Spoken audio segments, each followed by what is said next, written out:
Let's cross over now live to RT's Oksana and get the latest on this. So good to see you. Exactly what is it that you've seen, and can you tell, is it clear who is now behind the fighting?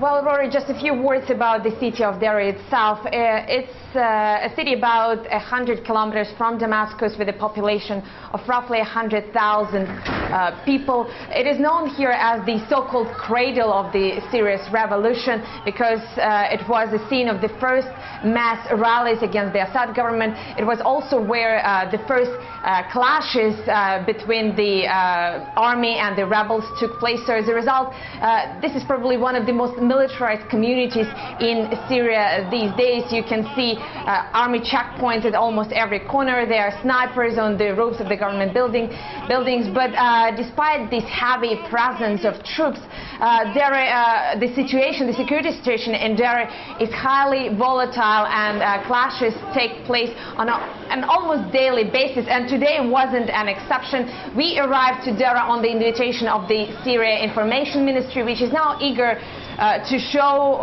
reporters that life is slowly getting back to normal. And our initial plan was to probably visit a hospital, to go to a local school, to talk to the residents of Dera, but that wasn't meant to be, because when we arrived to the city, clashes intensified, violence intensified. I could hear the sound of gunfire, the sound of machine guns, and as a result our visit was cut short. We also know that at the time RT crew was in Dera, the UN observers also arrived into the city, and the local officials told us that the rebels are using any opportunity of these high-profile visits to provoke them into a military action.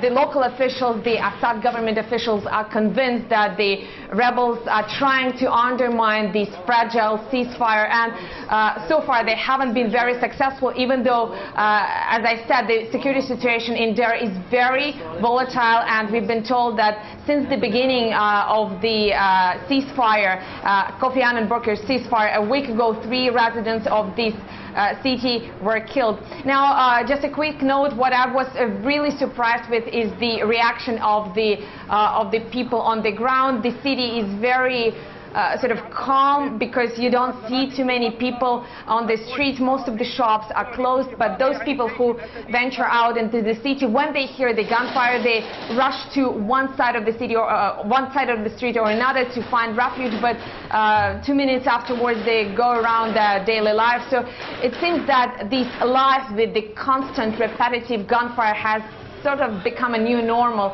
for many residents of Dera. All right, live in Damascus, RT's Oksana Boyka. Thank you very much indeed.